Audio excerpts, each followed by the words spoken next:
Production of Locked Up Sports.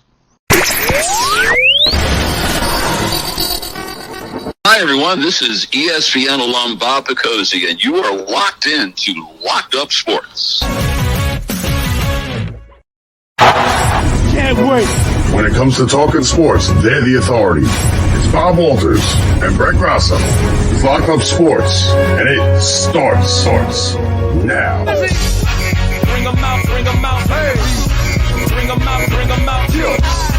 Bring them out, hey. Bring them out. Here we go.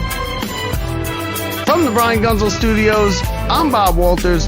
This is Locked Up Sports. We got a big one for you here today.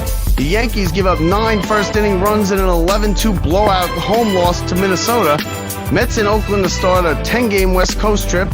We preview the NHL and NBA Playoffs as all 6 local hockey and basketball teams qualify for the playoffs. Aaron Rodgers still not a Jet. And I speak with the voice of Citi Field, Mets public address announcer and grandson of legendary broadcaster Howard Cosell, Colin Cosell. Welcome to the show, everybody. Bob Walters here. Thanks for tuning in. I'm by myself. Brett is gone fishing once again. He's gone fishing. Listen, that's what Brett does sometimes. He goes fishing. He missed a good one. I just got finished talking with Colin Cosell, the public address announcer for Citi Field and the New York Mets. And listen, he's a great guy. There's nothing else to say. He's funny. He's cool. It was a good time. We're going to get to that in a minute. The Yankees yesterday gave up. Listen, that game was over before you even got in your seat.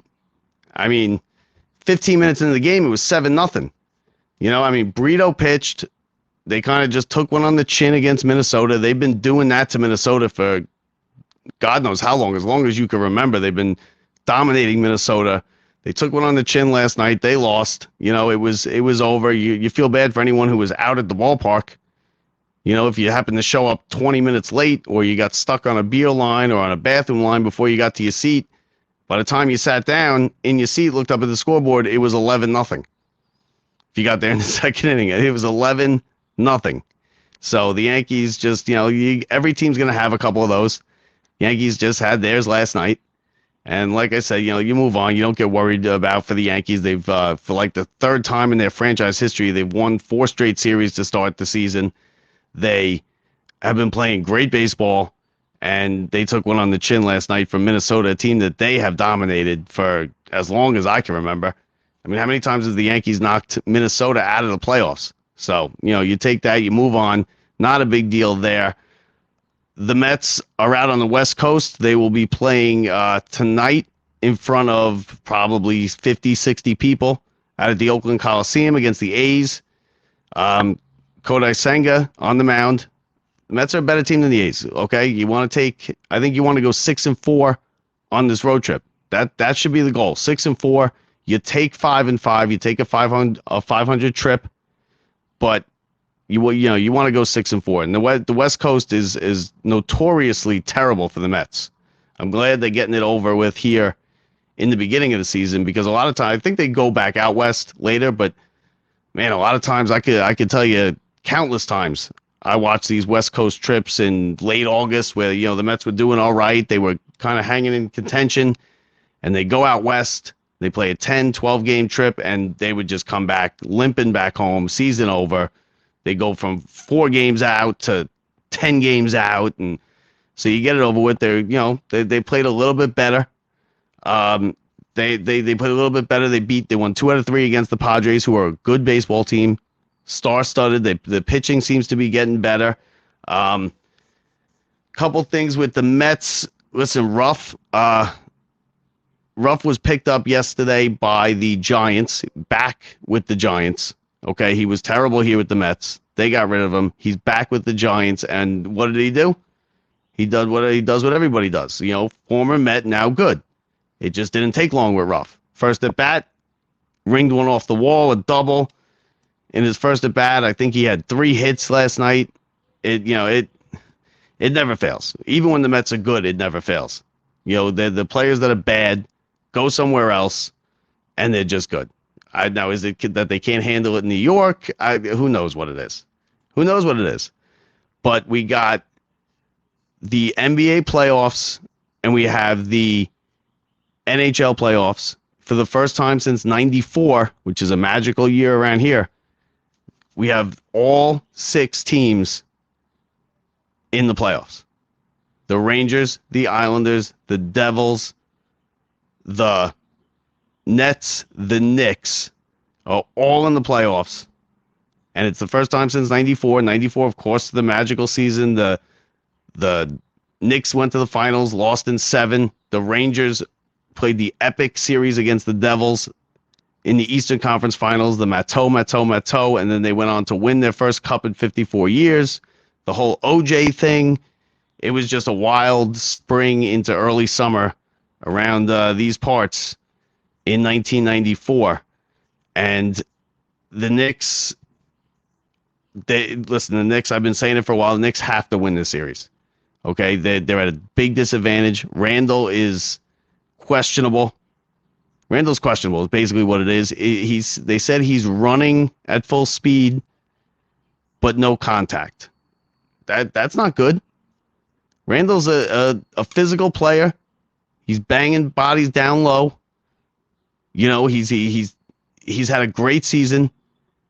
A breakout season for him here in New York. He's played great. He sprained the ankle on, I believe it was, when was it? It was March 29th. He has not spoken to the media since. The Knicks got fined yesterday because they did not let the media view any of their practice. I guess they're supposed to let them view some of the practice. You know, they could close it off for a portion of it, but they do have to let the media in. They didn't let the media in.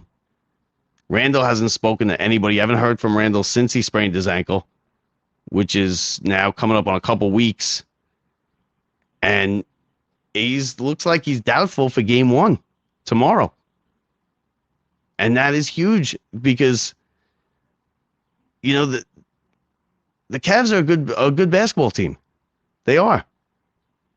And the Knicks are going to need everybody on deck, all hands on deck to win the series. I think they should win the series. I think they have to win the series. It's been, crying out loud, it's been a decade since they've won the series. We hold on to Carmelo Anthony like it was some kind of great era in Knicks basketball when it really wasn't. It really wasn't.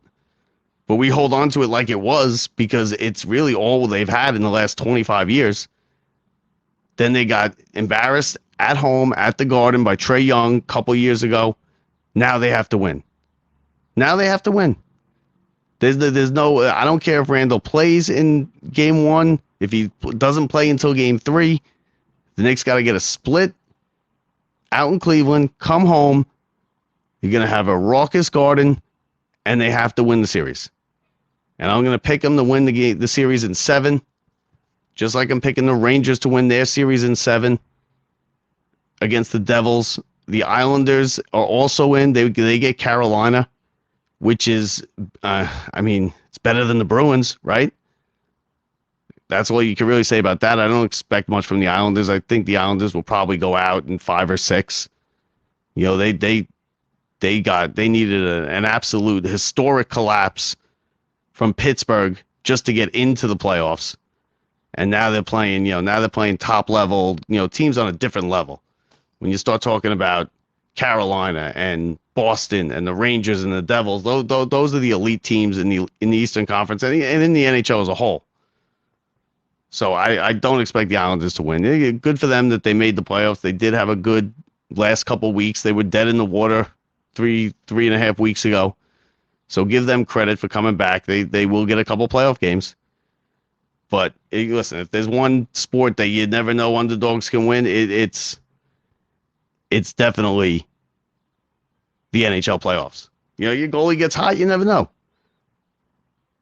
But the Rangers, the two Garden tenants, really have to win, and they are expected to win. The Knicks are expected to win this series around here. I know they're underdogs as far as Vegas and the odds makers go. I know that they don't have Randall, and if they do, it's going to be his first game in 3.5 weeks. But you know what? You need Brunson, who has been great this season. He's really stepped up, become the leader of this team. You need R.J. Barrett. He's got to stay. It's R.J. Barrett's time. It's now or never. He kind of floats between mediocrity and being a very good player. He has flashes of it. You see flashes of it. Mitchell Robinson's gonna have to step in. He's gonna have to play well, and you're gonna have to have Obi. Obi's gonna have to have a big series, and you have to win. There's no excuses. There's no excuses for Thibodeau. They got to play defense. He came here as a defensive coach. His teams play defense. His teams also tend to fall apart in the playoffs. So it is full steam ahead for the Knicks. You have got to win this series. I expect the Garden to be rocking for Game 3 when they're there. I expect it to be rocking just the same for the Rangers Game 3, which is going to be a great series against the Devils.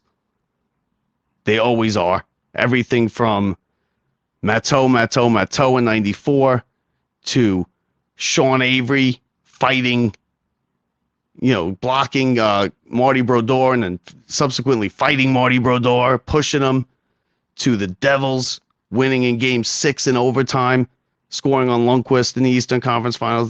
They have just played some of the great series, and I expect this one to be no different at all.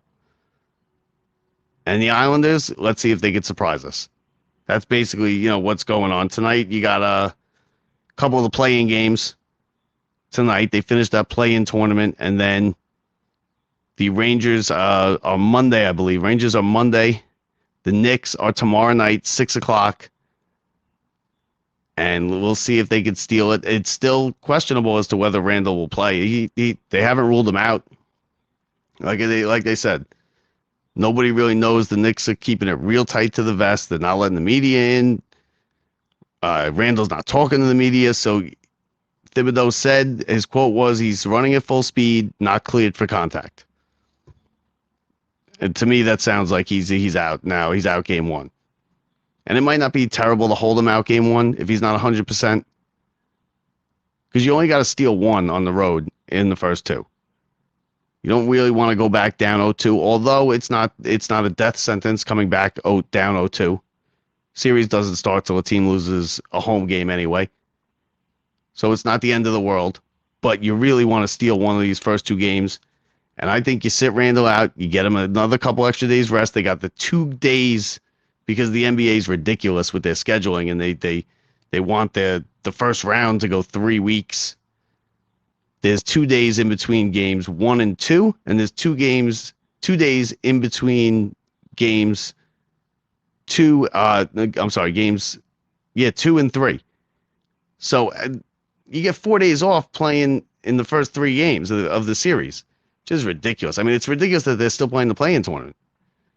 I feel like it started almost a week ago. So he sprained the ankle on the 29th. We'll see. But you can't use that as an excuse. And I don't want to hear it from the Knicks that it's an excuse that Randall didn't play. That's why, no. We're done with excuses. It's time to win a playoff series. I mean, come on. Bear down. You got good players on this team. RJ Barrett, step up. Obi, step up. Brunson. Hart. Step up and win a first-round series. Nobody's asking you to go to the finals or even make an Eastern Conference final. It's not going to happen. They're not ready for that. That's a different level that the Sixers and the Celtics and the Bucks are on. That's a different level. But win the series. It's a pretty even series. Go out there and win it. The Rangers, like I said, they start, I believe it's Monday, against New Jersey at the Rock, and that's going to be just a knockdown, drag-out, 7-game series. It's going to be the tight games all over the place every night. It's going to come down to goaltending, special teams. We actually talk about it with our guest in a minute. He's a big-time Rangers fan. We have good discussions. Stick around for that. And I think that's a toss-up. I'm picking the Rangers because I'm a Rangers fan. And, I know it's probably a lot of you saying, what the hell are you doing? But that's what I'm doing.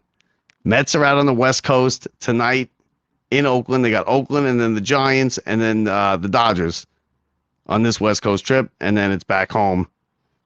And, just a couple of things. Billy Epler made a trip to Syracuse yesterday. No word on why he was there, who he was going to watch, but let's be real, he was going to watch Beatty. And what did Beatty do? Right in front of the guy who's going to call him up and decide when he's coming up, he went 2 for 2, and he hit a 3-run home run. That's it. Bring him up. I mean, how long do we have to sit here with Escobar? He's a good team. Yeah, I hear it all over the place. He's a good teammate. He's a good glove at third. We don't need that right now. The Mets have holes in their lineup. There's a hole at catcher. There's a hole at third base. There's a hole in left field. You can't have 1/3 of the order be, at this point, basically automatic outs and expect to compete in this division. And the Yankees, like we said, the Yankees took one on the chin yesterday. They're back at it tomorrow afternoon out at the big ballpark in the Bronx. 1:10 start against Minnesota, and they'll be fine. That was just that's a feel bad for the fans that were at the game. A lot of people they go to one game a year. That's the game you go to. You can't have to go to the bathroom before you get to the seat. All right, we'll go now. We'll go to the bathroom now so we don't miss much of the game.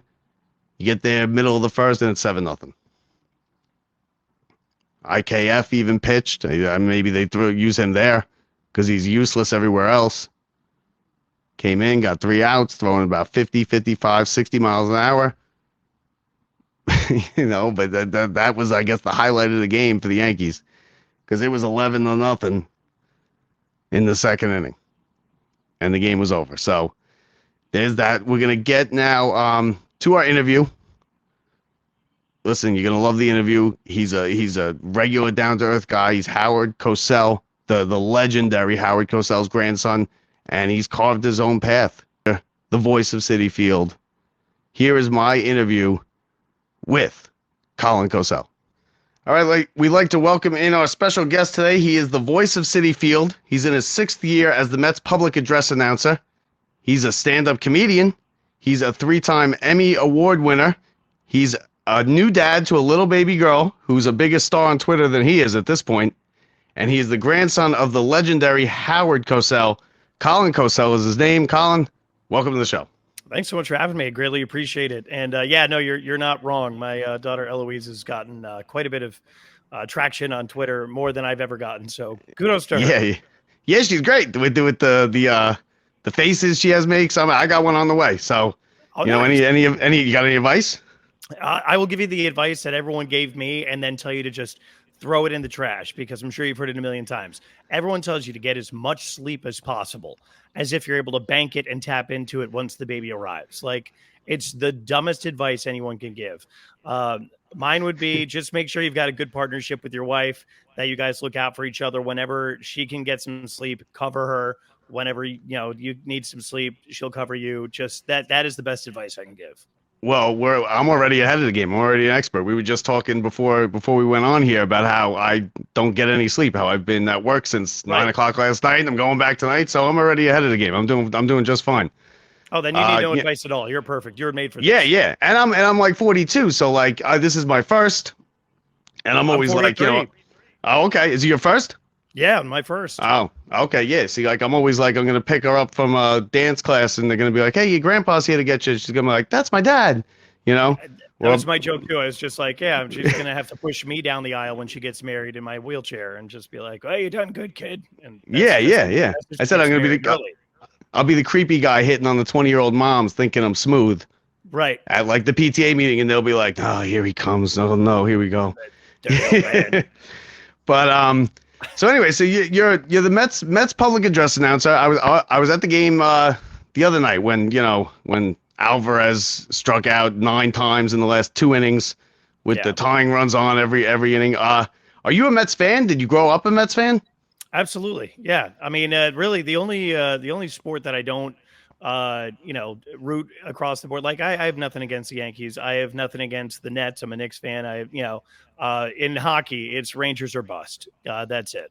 That's the only one where I'm like, there's no way, no universe where I could ever root for the Islanders, except I'm kind of leaning towards wanting them to be successful, because you were probably the same ilk. We grew up, we were spoiled. It seems like the Rangers and Isles played each other every year in the playoffs throughout the 80s into the early 90s and then stopped for 30 years. So I'd like to see the Islanders do well so the Rangers can face them. Yeah, well, let's be real. They're not beating Carolina or Boston. We're gonna get to that because I'm gonna talk some Rangers with you. But real quick, you hate the Devils more than the Islanders? Like, I don't really have a hatred for the Islanders because they didn't do anything in our lifetime.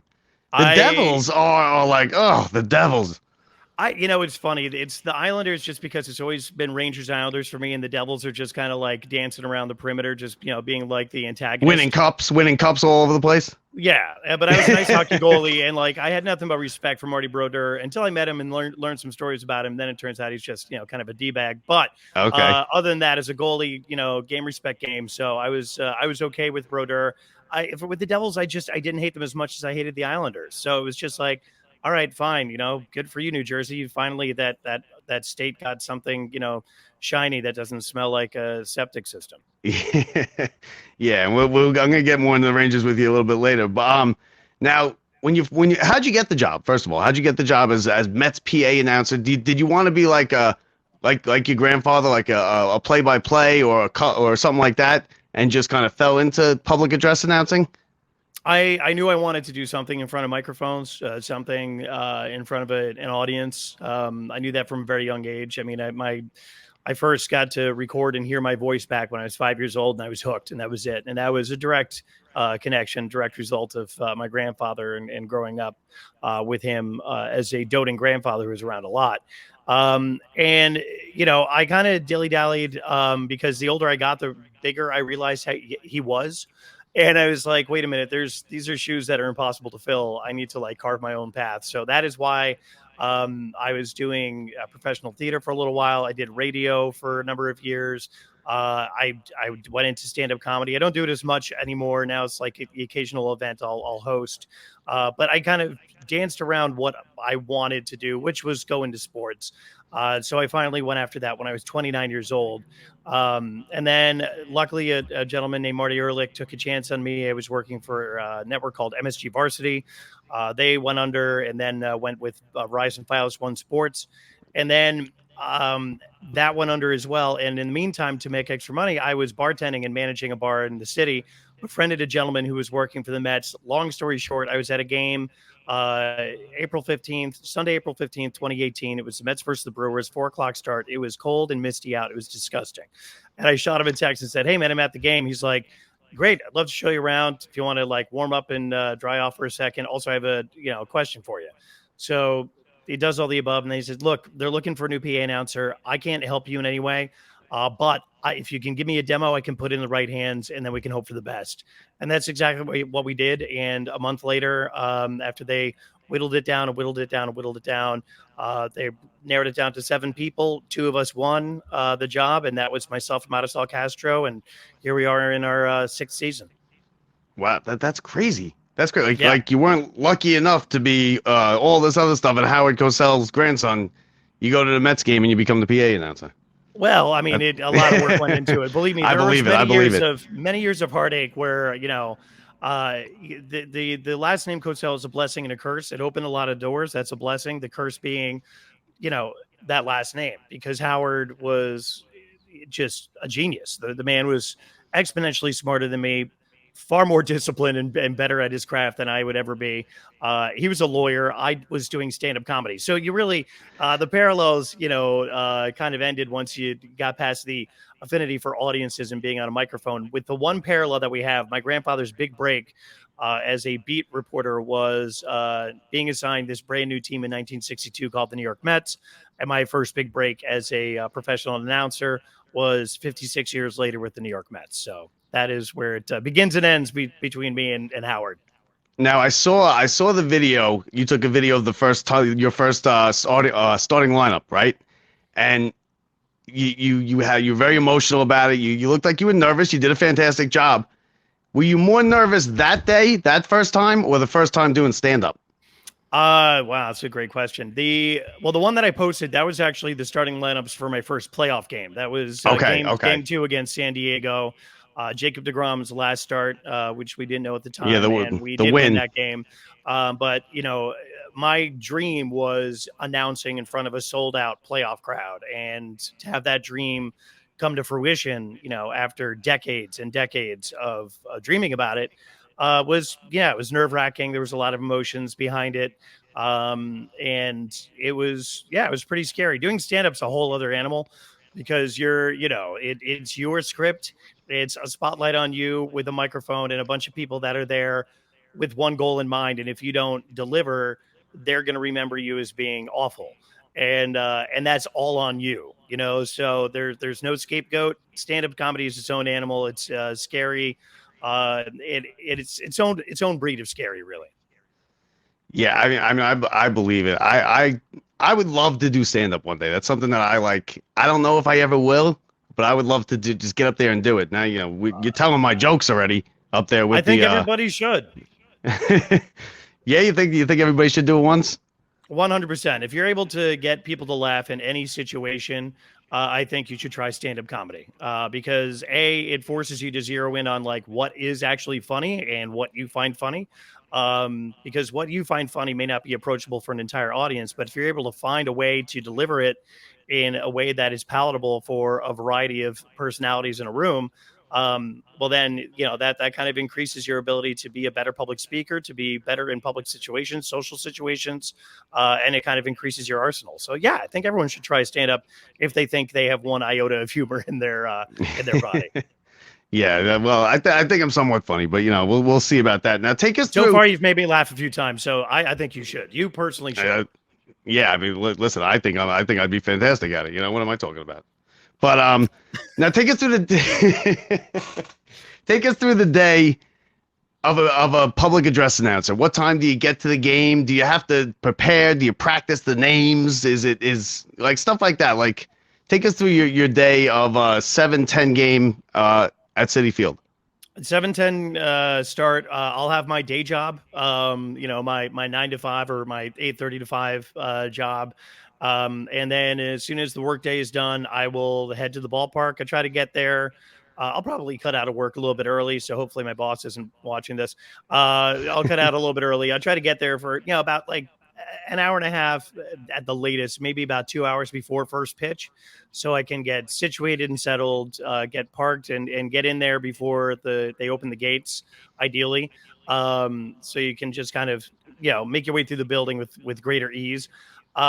I'll sit down, I'll go through my scripts, make sure that grammatically everything lines up, see if there's any funky pronunciations for the ceremonial or honorary first pitch, or whoever the anthem singer is, or if we have any special guests, any names at all that I'm going to be reading. I'll go through that and make sure everything lines up, read it a couple times so I'm comfortable and familiar with it.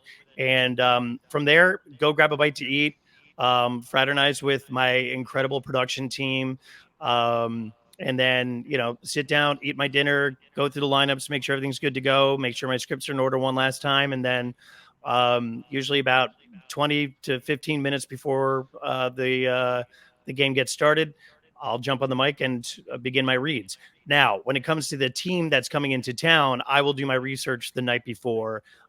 Major League Baseball sends a massive pronunciation brochure of sorts. And per each team, it'll have the phonetic pronunciation of tricky names for players. So I'll go through that and make sure, at this point I'm familiar with a lot of them, but hey, there's kids coming up, people that come from international leagues, and some of them have super tricky names, and some of them you won't find in the pronunciation guide. So then I'll do my due diligence, look it up on YouTube, make sure there's at least 2 to 3 clips of 3 different announcers announcing that player's name a certain way, get that hammered down, because at the end of the day, my voice could crack, I could stumble, a million things could go wrong. But if I mispronounce a player's name, that is cardinal sin in my job. That will get me in trouble more than anything else. Except their for mom will come looking. Their mom might come looking for you. Yeah, the last thing I need is Tyler McGill's mom coming up and telling me it's Tyler, not Tyler. Yeah. I mean, Jesus, keep her on orange slices duty. Yeah. Hey, listen, at least you're not doing women's tennis over at Ash. Oh no, right? No, that's a whole other can of worms. I don't want to mess with that. I think between that and hockey would probably be the most difficult, but as a hockey hockey, guy, and also for my day job, I work for an international corporate live events company. So I work with, global corporate executives who have, from just literally around the globe. So all of their pronunciations and everything, there's a method to the madness. And so I'm kind of more attuned to it than I would be. But yeah, no, that's all the prep that goes into it, really. Now, let me ask you real quick. You had mentioned hockey. The 94 Rangers, obviously my favorite team of all time. I'm guessing one of yours too, right? I mean, that was Now, the team. Now we know every player. Sam said Alexei Kovalov. Everybody else said Kovalev. Which one is it? I always went Alexei Kovalov. I did too, because Sam and JD called him Kovalov. And I was, very, very, I had a very malleable brain, at age 13. So whatever they said, that was gospel. And at that point, Sam was still getting the names correct. So, that meant it had to be gospel because he's slipping a little. He's slipping a little bit. Yeah, there's some names that come up. Some of them don't even exist. Some of them are, Rangers from. I wouldn't be surprised if he called Tarasenko Kelly Kissio, but I'd love him for it. Kelly Kissio, that's a great name drop. We had Scott Farrell on the show a couple weeks ago. Oh yeah. Yeah. Lunatic. Great interview, but he's a lunatic. Yeah. He was telling us how he used to call Thrashers games, and he would be drinking in the press box, and he would be making up fights and making up names. And I'm like, he's like, yeah, it was a great job though. I only got it for a year. They fired me, and they'd pay me for 3 years after. So he got Bobby Bonilla in a. He got the body, yeah. Yeah, that's not bad at all. I mean, look, you look at like Chris Mad Dog Russo made a heck of a career for himself. The man is completely unintelligible. He'll get names wrong. He'll get every time I've met, and I say every time I've met because every time I see him, it's like meeting a goldfish. I have to reintroduce myself when we go through the same rigmarole every time. And he'll refer to my grandfather as every possible relationship to me, except for my grandfather, except maybe the first time. He'll be like, Colin, your grandfather was so great. I absolutely loved your uncle. Your dad was so amazing. I loved your brother. Your great grandma was just an incredible personality. I loved them. I actually met your great aunt twice. And he'll be like, dude, yeah, it's pretty remarkable stuff. So now if Chris Mad Dog can do it, anyone can do it. Yeah, hey, listen, and I love Mad Dog. I love him. I think he's crazy. Like you said, he's a lunatic. He says things the wrong pronunciation, everything. He's got an accent, and he made it. He's made it to the very top. Yeah. Now, at the Garden, you got Joe Tollison. You had Bob Shepard. For the Yankees, who are some of the guys that you look up to as far as public address announcers? You literally named two of my Mount Rushmore right there. I mean, Bob Shepard, because there's that iconic voice. And now, a lot of PA announcers, myself included, we're kind of bombastic. Like, we're loud. We're trying to get you pumped and energized. And Bob Shepard was just, like, soft and soothing. Like, you're the voice of batter. God. Yeah. And he's easing the batter up to the batter's box. So for Bob Shepard, it's the longevity aspect of it. I want to do this until I can't speak anymore. Joe Tollison, because hockey is my number one sport. The Rangers are my number one team. If he were ever to have to go to a family wedding or something, Joe, if you're listening, I'm your man. Because it's funny because he, unbeknownst to me, just kind of crept into my brain the way he announces players. And a dear friend of mine pointed out to me that the way I was announcing Jacob deGrom was very reminiscent of the way Tollison announced Henrik Lundqvist. Because he was like, Lundqvist, yeah. And it was Jacob. He does it with Shesterkin, too. Yeah. Igor Shesterkin. Yeah, he's great, though. He's good. Now, let me ask you this. I don't know his name, but when we were growing up, the guy who did the Bulls during their glory years, the Jordan years. Do you know who that was? He was great. God. Yeah, I'm blanking on it right now. He was. But you know who I'm talking about, right? 100%. When they started playing "Sirius" by Alan Parsons Project, and the lights would go out. I mean, it's iconic what they did. They reinvented the starting lineups for every sport, for every team. Yeah. I mean, and it's actually funny. My first professional PA gig I got. Because the bar I was managing, I was also running trivia night there. And before I would get started on trivia, I would announce our starting lineup of who was working that night who was behind the bar, who was on the floor, and who was bussing, and our bouncer. And I would throw on Sirius, and I would did the whole, the whole thing, the whole Bulls thing. And it turned out that one of the owners of the league, the Trivia League, was there that night, and is co-owner of a professional ultimate frisbee team, the New York Empire, in the AUDL, the American Ultimate Disc League. And he was like, "Hey, we need a PA announcer. I love what you're doing. Would you do this?" And I said, "Sure." So that was literally how I got my break into PA announcing, by emulating what the Bulls were doing in the 90s, 80s, and 90s, and and it got the ball rolling. Yeah, it's so funny you said that. Me and my buddy Dale in college, we used to do it when we walked into the bar. We used to say we want that coming into the bar. Have all the lights go down, play that song, and it'd be like, and now, here, and we walk into the bar with it being announced like that. Because every kid does that. Every kid announces in their head, announces themselves up to the plate, or if you make it to the championship game in Little League, if you're lucky enough, some Little Leagues will have they'll announce you, or the All-Stars. And it's always the coolest thing. It's the coolest thing when that happens. Now, have you ever made any like big errors or anything like that? Where like that maybe nobody noticed, but you knew about, or like you announced the wrong guy coming up?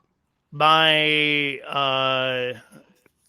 third game ever, so that's going to be Tuesday, June 4th. June 5th, against the Baltimore Orioles. And a dear friend of mine, Ryan Wagner, actually got the job as the PA announcer 5 years before I joined the Mets. So the fact that two best friends ended up as PA announcers, 2 of 30 PA announcers in Major League Baseball, is just wild and random. But at any rate, he gave me some prono help with the Orioles. And there is a player whose last name was Rickard. And for some reason, it came out as Ricard. I don't know what happened. My brain it just shut down on me. My boss, I don't know how he did it, but he kind of like materialized in my booth and was just like, "What'd you just call him?" And I was like, "Ricard." Oh, really? Like, Rickard. I was like, "Got it. Won't happen again." And so you should have been like, "Hey, you want to do it? You think you can do it better? You do it." yeah. Game 3, I'm going to challenge my boss. So that happened, and I've had, my voice like crack occasionally. Voice gets tired. There was one, it was glaring with Pete Alonso, and it was like, "Pete Alonso," and there was like no one in the crowd except for like a few friends happened to be there, and they were texting me. They're like, "You all right there? You're right there, Peter Brady. You gonna be okay? Gonna get through this?" So, but otherwise, nothing glaring. I mean, there's been a couple of people that have been called up incorrectly, but that's because last minute there was a pinch hitter coming in. And one time, because I do have a spotter in there with me, so if I'm reading copy, they're keeping an eye on what's happening so that they can feed that information to me so I can stay on top of it. And we had a fill-in guy who gave me the wrong player, and I believed him, and I announced it, and then I had to say correction, but I don't take credit for that. That was his fault, TJ. At least you're not throwing people under the bus here, No, I would never throw TJ Winters under the bus. TJ, if you're listening, thanks. That was he's actually one of our more loyal listeners. So yeah, well, TJ, thanks for giving me Brandon Drury when it was definitely not Brandon Drury. Yeah, I got the Drury jersey from the grab bag. The grab bag that they have there. Yep. The $30 grab bag, and like they kind of rigged it. I was like, "Oh, I want the jersey," and he kind of like picked a bunch of the things out, and he got me the jersey. And people were like, "Who's jersey?" I was like, "It's Brandon Drury. It was game worn jersey or whatever." So I did the same thing. I said Brandon Drury. Now you've been in that booth. This is your 6th year. Yeah. Have you made any errors with some foul balls? Have you made any nice catches? I know there's got to be a couple that came back into that booth. They haven't hit the booth yet. They've come close. The only contact I've had with any was during the pandemic season when there was no fans in the stands, and one of our cameramen, Jake Smith, was just kind of hanging out there behind home plate. So if there was a foul ball that came back there, there's no one to catch him. Jake would run back, grab him, and it's just like, who wants a foul ball? So I collected a bunch that season and would giving them away to fans once they returned. I kept one for myself. Gave a couple to my nephews, and that was it. But I still have yet to one to actually come into the booth. Hasn't happened yet. I actually had one just the other night, Tuesday night. I had the guy literally right in front of me got one because I was just off right by the writers, just under them, off the third base side of the plate. So you gotta be heads up over there. So you were in you were in the 320s? Yeah, 323, I think it was. Yeah. And and the guy, the ball comes flying back. Listen, I'm not putting my hand up there. First of all, the first guy that touches it almost never gets it. True. Except he gets a hurt hand. Second of all, I could go buy the same ball at Dick's Sporting Goods for $9 tomorrow. And it's real, I've gotten them. I've gotten a couple of them over the years. Mostly like guys throwing them to me and whatnot when I was a kid. But that hurts. The guy hurt his hand. He caught the ball. And, it was fun for a second for him, but his hand is hurt. His hand's probably still swollen now, 3-4 days later. It's not worth it. But no guts, no glory, my friend. You catch that ball, you're going to get, a good 1,000 people watching you. I mean, we're watching in the booth too. Like, we watch every foul ball and we react to how fans catch, don't catch, should have gone after it. What'd you do? Look at that person ducking. Like, we're always watching. I mean, best case scenario, you get Keith to be like, "Oh, sign him up on the telecast." Right. Or you could be the guy with the baby, holding the baby and the beer, and he caught it and then he drank the beer. But that guy, that's a 1 in a million. You're more than likely going to be. Yeah, you're more than likely going to be the guy that's got the broken hand and misses the comeback in the 9th inning, and nobody ever hears from you. That's going to be my luck. It's going to be the first game I have my daughter at a game with me in the booth, and that's when a foul ball is going to come in, and I'm going to be like holding her and have to like bring out my ice hockey goalie skills. Luckily, I had a killer glove hand, so I'll be ready for it, but that would be my luck. Okay, you're a Richter guy? Oh, God, yeah. I mean, I was a Beezer guy, and it broke my heart. 2 players that broke my heart. Beezer and Gartner not being on that championship team. Yeah, well, I see. I hated Beezer because he would play. He would play for Richter sometimes, and I met Beezer a bunch of times down in Florida when he played for the Panthers, and I met him and Roger Nielsen, who would ride his bike up to practice every day, and we would go to the practice, and I got a signed stick from him. John Van Beesbrook, he's a good guy. Super nice guy. I remember nice one thing. The first time my grandfather took us to the locker room, we turned my grandfather into a solid Rangers fan later on in his life because he had never done anything with hockey. And then he fell in love with it, totally embraced it, loved to chant Beezer. Like, he was totally all about it. But I remember going to the locker room the first time and meeting John Van Beesbrook. And I just remember his legs were like tree trunks. Like, he was not the biggest guy in the world, but he had like pre-Marty St. Louis insane quads. I remember that standing out to me. Another man's legs. Who knew? And he was a good goalie too. He took that Panthers team. They were at 8th seed. I think he took them all the way to the finals. Yep. He was a good goalie. But he wasn't Richter. Richter was my guy. I was, and I always have bad luck. I got a jinx on me with the Mets and with everything. And I remember my first Rangers game. I went, and all I wanted to do was hear what the Garden sounded like when they scored. They were playing Calgary, lost 3-0, and Van Beesbrook was in net. I was like, you got to be kidding me. I was like, this is just my luck. Just my luck. That's a bad break. But now tell us what it was like growing up to have Howard Cosell as a grandfather, and like you said, you didn't realize till later how big he actually was. And did you ever get to meet Muhammad Ali? Oh yeah, a few times. It was a very strange childhood. Like 9 months out of the year, it was just typical middle class upbringing. No bells or whistles. Myself and my 3 siblings. And then during the summer, school would let out, and June, July, August, we'd go to my grandfather's summer home in the Hamptons, out in Dune Road in West Hampton Beach. And then all summer long, we're living in this like lavish lifestyle with a house with a swimming pool and a swimming pool and a tennis court, and it's on the bay side, and there was a walkway that went to the beach, and it was belonged to a beach club, and it was just like amazing. But then it was also coming home from day camp when I was a little kid, and like random celebrities would be hanging out at my grandfather's house, and so you'd have like a range of people, sports personalities, musicians, actors. Like Elliot Gould was there a bunch of times. John Bon Jovi was there one day when I got back. Ali had been out there. Floyd Patterson a whole bunch of times. Like it was very strange. But I still didn't grasp, like how big of a celebrity he was really until he passed away. And I was, 15 and a half years old, and it was just like, I was at his memorial service and looking out at the sea of people at St. Patrick's Cathedral. And it was just, you had politicians, actors, team owners, athletes, you name it. It was a who's who. It was insane. So it was, he didn't do anything to make a big deal of his celebrity for me. I mean, I'm sure it affected my siblings a lot more. It affected my mom and her sister a lot more because they were there for it. They were there for the entire ride. And by the time I was born, my grandfather was, slowly drifting off into the sunset in his career. Um, so then he was around a lot more for me. So I got more the doting grandfather than the celebrity Howard Cosell, treatment.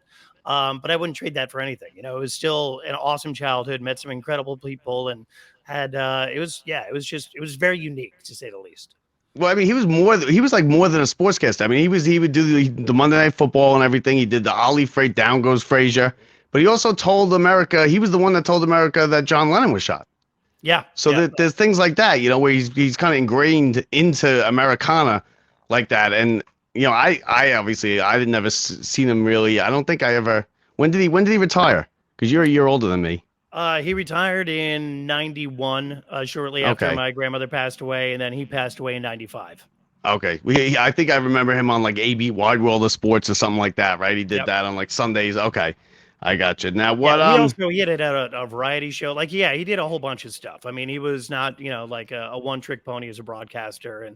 And again, he loved meeting, unique people, trailblazers, but also underdogs. He was a big advocate of the underdog. So, in many respects, that would be a Muhammad Ali, a man who didn't know how to read or write, had a ton of potential. It was very strong-willed, and my grandfather loved that. I mean, his idol was Jackie Robinson.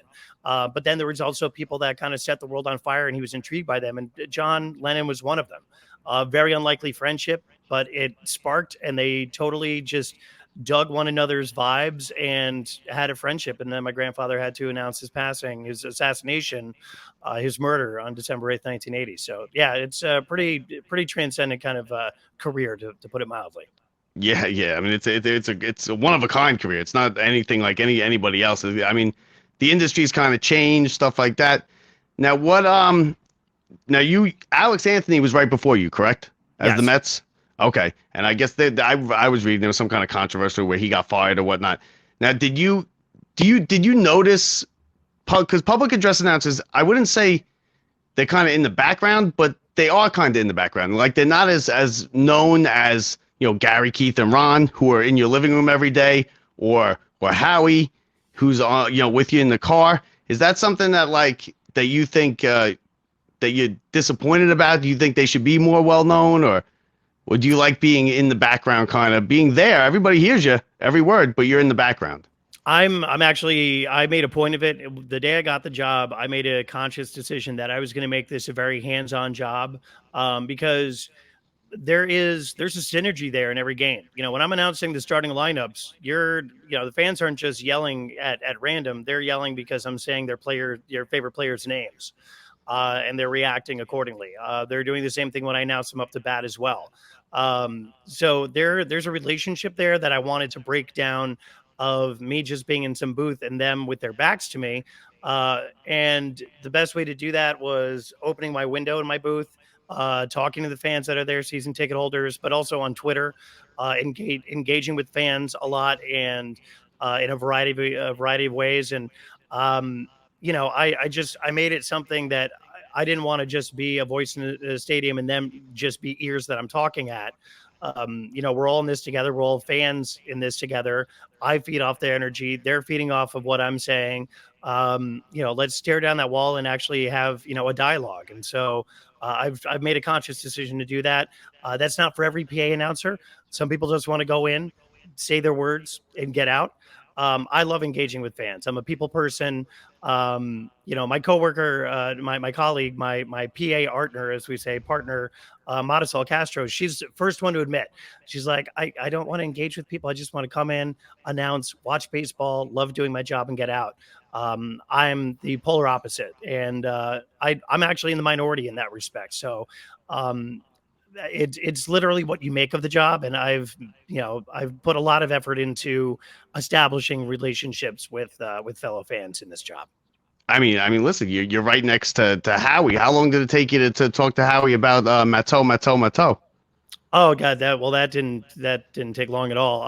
And Howie and I hit it off from day one. And actually, one of the most surreal pinch me moments was in 2018. We were in a massive rain delay, and the NHL playoffs were on. And I'd become friendly with his daughter Alyssa. We're closer in age. She's a little bit younger than me. And she was hanging out. She was doing some work for the Mets at that point, and they were hanging out watching the playoffs in an auxiliary room next to the Bob Murphy studio. And I was like, "Hey, do you guys mind if I come in here and hang out, watch some hockey?" They're like, "Please." So I sat there with Howie Rose talking hockey, watching NHL playoffs for like an hour, and it was just the most surreal thing in the world.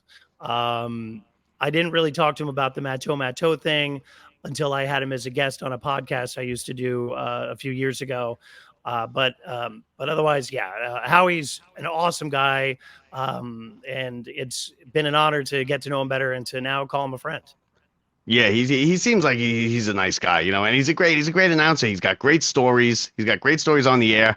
Now, what are your thoughts on the pitch clock and the speed of the game? Does that change the way you do your job at all and stuff like that? Because it is noticeable. I noticed it just the other night, that Tuesday night, and that was like a 3-hour game anyway. But it was still it moves more. The game moves. Well, there's two curses I've noticed on Citi Field. One is if there's a chance of rain in the area, it will find its way to Citi Field. And if the game is going to be shortened at all, it's still going to be a 3-hour game. And games time just runs slower there for some reason. Yeah, there's adjustments for me. There's adjustments for DJ Razor, who does our music at Citi Field, the walk-up music and the like. We have to jump in a little bit faster now. I used to let the walk-up song dictate when I would announce the player. I don't really have that luxury anymore. It's just kind of like have to go with it. So yeah, there's some changes there. With the pitch clock, and the first game I did was the home opener. Marisol did the pregame. I did in-game. We always split the home opener. And there were 4 pitching clock violations, 2 against the batter, 2 against the pitcher. And so now I have to announce it. So I'll say pitch clock violation, called ball if it's against the pitcher. Okay. Pitch clock violation, called strike if it's against the pitcher, against the batter rather. Otherwise, it was a very short, narrow, not too crazy of a learning curve there. But there's definitely changes, and you can feel the pace of the game change as well. Was the whole Diaz phenomenon last year with the Timmy Trumpets and whatnot, was that a high moment for you, excitement wise? Oh yeah. When he would come in the game, announcing David Wright's final at bat, announcing that first playoff game, but announcing Diaz into the game, especially once it went viral and it became like a real thing amongst the fans and SNY and social media. Then we all took it to the next level. All of us in production did. SNY went a little over the top with the black and white into the color and that was a little much from SNY. I felt like it was a bunch of people who went to film school who didn't make it into movies, and they don't watch baseball at all, and they got the job as at SNY, and they're like, here's our chance, and they did those things, and I didn't like it. It was good. It was good for what it was, but it was just a little much for me. Well, their director, John, I admire his vision because everything in sports these days is cookie cutter. I mean, there's really nothing you can add, except for necessities, such as, adding the pitch clock to the score bug in the top left corner of your screen, little things like that. But there's really not much you can do. But we don't need anything. Change. Well, I mean, that's true. But when you're a director, you want to give someone something new to visualize. Because look, there was many, many years where you were watching sports without a view of the Goodyear blimp. That was viewed as superfluous and cumbersome at first, but now it is iconic, to get that overhead view to show you exactly the grand scope of what you're watching from up above, just this new vantage point. So the first down line. Right. is another one. These are all things. Even what Fox did with the No, NHL, with the Fox 90s, tracks. with Fox No, tracks. don't say you like the Hold Fox on. tracks. No, I did not, because as a hockey player, you know where the puck is and you know where to watch. Yeah. For the layman who does not know hockey very well, tracking the puck is very difficult. You admire them taking a shot at doing that. The best thing that could have happened to hockey was HD and 4K, because now you can actually see the puck a lot better. But for regular tube TV, when you watch it now and it looks like you're going blind, Fox Tracks I admire them trying it. Okay, I mean, it was like I was gonna say, Fox tries to reinvent the wheel. Now, you're right though. There are certain things that have been inserted that we just take for granted now, that you almost can't live without. The first down line, stuff like that. They now don't have advertisements on a lot of the boards in hockey. Right. They're all kind of, and if you see them behind the net, sometimes it gets like on their body, superimposed on their body. It gets weird like that. So I guess you're right. Which is kind of crazy to me. I'm like, with the green screen technology, where like StreamYard.com can throw a green screen video behind me, and it's gonna bleed a little bit, but that's because like they're giving us the bare bones here. Like, we're talking about professionals, but I'm not gonna crap on them. But look, I think what they did with Diaz, it was the most electrifying entrance in sports that we've seen in a long time. And they wanted to build that imagery for those who were at home, because it was electrifying in the stadium, But it was electrifying. We would shut down all the lights. DJ Razor would start playing this kind of build-up music, and then the second Diaz's foot touched the warning track, it was dum dum dum dum dum, and then it was this whole big thing in the scoreboard, and like all these visuals going on around our ribbons, like. It was like way over the top for in stadium as well, but we all loved it. We all fed off of it. The players loved it. It was like an iconic moment. The director was just trying to relay that at home, so I don't hate him for it. Yeah, no, and I get it, but they're not trying to get people like me and you. They already got us. We're watching the game no matter what. Yeah, they got us. They don't need to get anything to get us to do it. But to me, it was electrifying because he was the best closer in baseball. And he was lights out, and you knew he was shutting it down every time. It was kind of Mariano-like with his entrance. Exactly. But, it was they were a direct parallel in iconic moments. I mean, Mariano is the greatest closer of all time, but Diaz was lights out last season, and he'd been walking out to that for a couple of years now. And it wasn't until it became a viral sensation that I was like, wait a minute, I need to find out my timing on when to announce him. And it took me the better part of last season to finally perfect it. And the night that I did was the night that we had Timmy Trumpet in the stadium playing it live. And he did play it live. And thank God I nailed it that night. And then for the rest of the season, because it was like, woo. But yeah, it was pretty wild. I blame Timmy Trumpets for the loss of the division, to be honest with you. He went in there talking about the World Series and everything. Come on, Timmy Trumpets, play your song and get the hell off the thing. I mean, listen, the guy's in Australia. I never seen baseball. He just learned about baseball when his song became an iconic part of. We're not jinxed enough. League baseball. Yeah, we need him talking about the World Series. Now, right. You start talking trash about Australian rules football and rugby, and I'm sure he'd be like, "All right, you're right, mate." Yeah, you're right. Now, Cowbell Man or Dancing Larry? Cowbell Man. I can't stand Dancing Larry. God, I agree. Yes, I'm so glad you said that. I've never liked him. No, and can we get another? Can you do another song already? No, and can we just get rid of him altogether? Like, why is he a thing? Nobody likes him. After he shoved that kid out of the way, granted it was like 20 years ago that he shoved a kid out of the way, but like the guy, I mean, the fact they use him in advertisements is beyond me. But I despise him. I get rid of Dancing Larry and get rid of Potvin Sucks. Potvin Sucks is another one. Yeah, get rid of it. And the Dancing Larry thing is just, and nobody at the Garden likes him. I've yet to run into somebody at the Garden because when it's coming now. Now it's a whole production.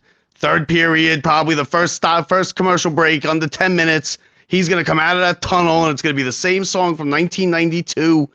And nobody likes him. I don't even think his whole section doesn't like him. I mean, he's obstructing the view. Like, he's in there coordinating with the producers and camera people, and then it's just like, damn it, Larry, can you sit down? I paid $300 good before fees to get these seats, and you're sitting there dancing to Twilight Zone, doing the same dance move you've been doing, which looks like an epileptic fit. Same thing. It's just You know, you want to bring back someone who's iconic in the Garden, and you can't because Frankenstein is just, it's against the law. The Chief. Bring back the Chief. Oh, the Chief. The Chief was great. Yeah, you're right. I forgot about the Chief. You're right. Yeah. The Chief. He was- Absolutely. I remember he had like a heart attack during one of the playoff games in '94. Like that man was not long for this earth, and he would not fly today. He would be canceled today for being the Chief. But those were the good old days. Yeah, like when you used to, in between periods, go and smoke in the stairwells. When I used to, the bathroom stalls, like absolutely. Yeah. Every time I'm going down the stairwells, I'm like, there's the smoking section. There's the old smoking section. Yep. And you'd have a guy stationed down one thing, a guy up top, and then people in the middle, and everybody'd be watching out, and they'd be, you cup the cigarettes or whatever. People were smoking joints back there. It was crazy. Oh, yeah. Now, one thing I saw this week when I was just looking up stuff for you on the internet, and I thought it was great and hilarious, was the Tim McCarver thing. You do an incredible impression of your grandfather. The Tim McCarver, it was great. I played it 100 times. My wife is sick of it already. She's like, I've seen it already. Why you keep playing it? I was like, because it's funny. And give us a something with your uncle. Give us a review of my interview skills. You just Chris Russo'd me. You just called him my uncle. Oh, I did. You did. I did that on purpose. I did that on purpose. Of course you did. I totally understand. So it's funny because Tim put me on the spot as well. Like I walked in, I've been doing. Oh, he put you on the spot? Well, I've been doing the Voice of God for the Sports Broadcasting Hall of Fame for God, a long time now, the better part of a decade. And I came in 5 years ago when Tim was being inducted, and the executive producer of the event, Michael Goldman, was just like, hey, so Tim McCarver wants you to imitate your grandfather and kind of lampoon him and kind of roast him to introduce him tonight. And it's just like, okay, can I meet him first? Like, we've never met. Like, I'd like to, before I eviscerate the man as the ghost of my grandfather, can I at least have a few words with him? Didn't work out. We didn't get a chance. So I figured I'd be standing like off in the wings. I would do the imitation, and that would be that. And then Tim called me up on stage. So I left my notes behind. I had written a few things down and just had to do it off the cuff. It was one of those things where it just worked out. Tim was just one of the nicest men. He was such a sweetheart and got such a huge kick out of it. And so did I. And now it's immortalized on YouTube. But it would probably go a little something like the incomparable Bob Walters getting my relations wrong to my grandson. I am not his uncle. He is not in his 60s. And you, sir, are chronologically incorrect. Sorry. I love it. I love it. I'm being a new dad. My voice is tired. I'm tired. That was not my best. Yeah, it's all right. It's all right. I'll take it. You gotta let me prep next time. I gotta get some reps in. Warm up the old. But you didn't think I was gonna call you on an impression of your grandfather? Come on. That's a valid point, I guess. Yeah, first time on the show. That's usually the way it goes. I should know that by now. The pregnancy brain is still very much within me. Now, what kind of perks do you get for being the PA announcer? You get to meet the players, go in the locker room. You come in a special entrance. What you get free food? What do you get? Have you met Steve Cohen? I get paid to watch baseball and live out my dream. It really doesn't get better than that. I've actually not met Uncle Steve or Tia Alex yet. I don't go down to the locker room. I really, to be honest with you, Bob, I don't have any interest. I don't care. Like, I know. They're 20-year-old kids now. Well, and not only that, but like, it's never been like, that's part of my upbringing because of my grandfather. It was one of those things where like, athletes are people too. There's no one that I'm like in awe of. Like Mike Richter, sure. He looked at my LinkedIn profile a couple weeks ago. It said, views of your LinkedIn profile. And it said Mike Richter, because he's like this big business global warming guy now. And it said Mike Richter looked at my profile. I screenshot it. I sent it to all my friends. That I was starstruck with. But as far as the guys now, I don't want, You know what I get starstruck with? They last season they put Ray Castaldi, the Madison Square Garden organist for the Rangers and the Knicks for the past 30 plus years. They put him in my booth, and they're actually bringing him back throughout the season. And he was there for the home opener. I geeked out over that. Like, that's what I geek out over. Meeting the players, I don't care. They have to put up with my voice. I have to watch them fail sometimes. This is a symbiotic relationship we have. I leave it at that. Yeah, I get a certain stipend per each game to, I can get food from around the ballpark or from the press calf. But at the end of the day, man, I'm living out my dream. I'm announcing to a crowd of 30, 40, 45,000 people and getting paid for it, and watching baseball and getting paid for it. And it's a dream come true. So those are all the perks I need, man. That's it. Tonight, there'll be 4,500 watching them in Oakland. Well, I mean, that's up to Oakland. They couldn't fill a ballpark if it was with cement. Now, do the Rangers win this series against the Devils? I think the winner of this series or Boston's going to win the Stanley Cup. I think it's going to be a slugfest. I think this is where Shesterkin, if we're getting into penalty trouble, which this team has been way too much throughout this season at pivotal times, really just getting into dumb penalty trouble. That's when Shesty's going to have to step up. And I think he's been ironing out some kinks. I was really impressed with some of his games in the later stretch of the season there. And again, you can win a Stanley Cup with a goalie standing on your head, and you've got a goalie like that, but then you've got someone like Lindgren and you've got Fox, there on defense. And now, that top two line is just diabolical. Tarasenko, I don't think has lived up to his potential, but we know what he's capable of in the playoffs. Patrick Kane, we know what he's capable of the playoffs. And then you've got Panarin, Zibanejad, Kreider, Trocheck, Mott was such a huge acquisition. I think that was even bigger than Tarasenko in many respects. So I think the Rangers are fully capable of it. I just hoping it's not one of those things where they're going to rely on Shesty to do it because they're going to get in, heated and into penalty trouble. But yes, I think the Rangers can do it, God willing, in 6. But I think this is going to be a 7-game series. I agree. I think they're gonna beat the hell out of each other. And it's great because you can tell the teams don't like each other. The players don't like each other. The Devils are young. They're fast. They're talented. The Rangers have star power. They have the goalie. Shesterkin, he worried me there in the middle of the season. He was not playing well for a while. I think the Rangers gotta get rid of these bad starts. You can't be falling behind 2-0, 3-0 in the playoffs like they have been a lot of times. And I think, like you said, the special teams. And last year was so much fun because it was so unexpected. I was at Game 7, and it was, it was just so much fun, that run that they did last year. And now I think that run's going to help them because now they're experienced. The Devils are now making the run that the Rangers made last year, kind of. It's their first time. A lot of these kids, they're young. They're going to be, bright-eyed and not really know what they're doing. That could work for you sometimes, but it could also work against you. And I'm with you. I picked the Rangers in 7. It's been a journey for both teams. I mean, right when the Devils were going on that ridiculous winning streak, the Rangers were falling apart, and it took a Trouba helmet toss to spark the Rangers and get them going. You can pinpoint that turning point for the season. But for the Rangers, nothing has fallen into place fully. It has a couple times this season, a few games where we've seen what the Rangers are fully capable of, but when they were going through that slow period in the early winter months. And then it started to get it together, but then Shesty started falling apart. We haven't seen what this team is fully capable of when they fire on all cylinders. Hopefully Gallant is able to do it. Hopefully Trouba is able to get them going. If they can be disciplined, know their roles, play them to the best of their abilities, this team could win the cup. They are a cup-worthy team. Boston, I won't believe it until I see it.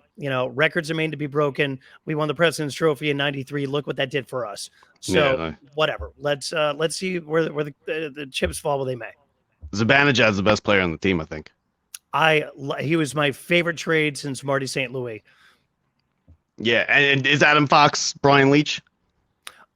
He for this generation, yes. Leach was it was a very different NHL back then. You had your Leach, you had your Coffees, you had an up-and-comer named Zubov. Like you had the offensive defenseman, which great doesn't points exist now. On the power play, Zubov and Leach on that power play. That was God, man. When you saw 21-2 out 21, there, 20. I know that whole team. The Black Aces and Yeah, He I went could to sit there Dallas, and won bring them another up. Stanley Cup. I was like, oh, Zuby, oh, I miss you. I Yeah, love yeah. him. Zubov was a great player. Yeah. But so now do you ever say anything? Are you ever in the park alone, the mic on, start saying stuff? No. No, I've had fun with it. Actually, it's not necessarily true. When we have corporate events, and I'll go there and I'll like announce certain things. I'll be on the field with, they'll do like a softball match between like the NYPD and the FDNY or something like that, or corporate sponsors. So I'll get a little handheld mic, and that goes through the entire PA system. Before anyone gets there, I'll do a little mic check, and I'll goof off a little bit. But I also I can have carte blanche with that, when they're there.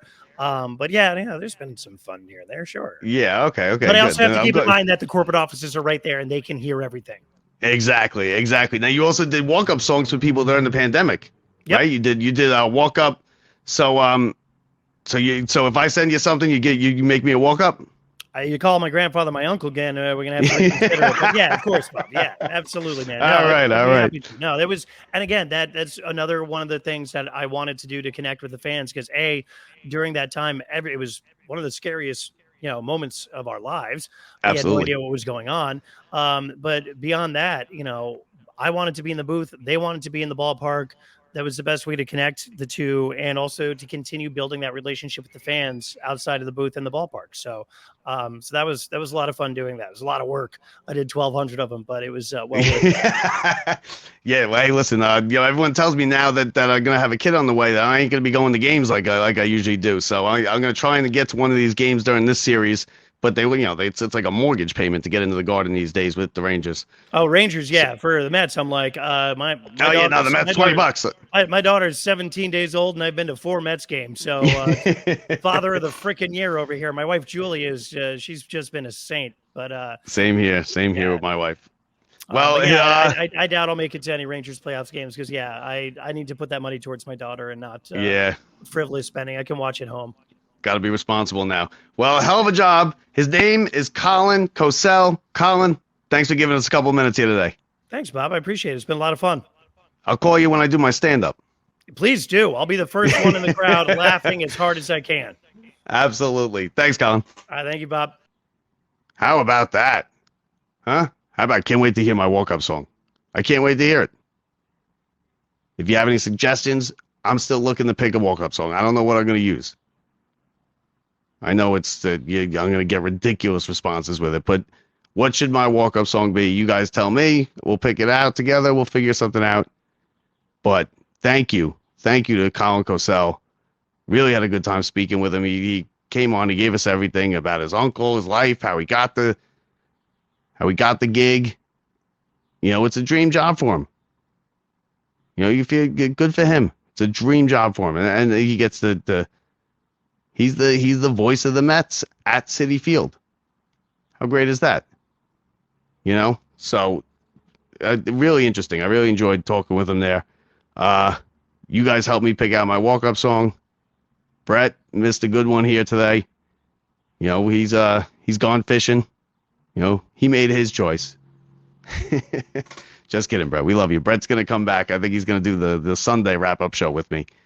But that's it. We're pretty much out of time. I want to thank everybody for listening, for watching. Remember, don't forget to subscribe to our YouTube channel. Subscribe on wherever you listen to the podcast. Make sure you give us reviews. The reviews help. We want to know what we're doing right, what we're doing wrong. If you like the show, if you hate the show, whatever it is. So, thanks for listening, everybody. Thank you to Colin Cosell for giving us a couple of minutes. Great job there. And I'll talk to you Sunday. Hopefully, Brett will be with me. We'll talk to you Sunday, everybody. I'm Bob Walters. See ya.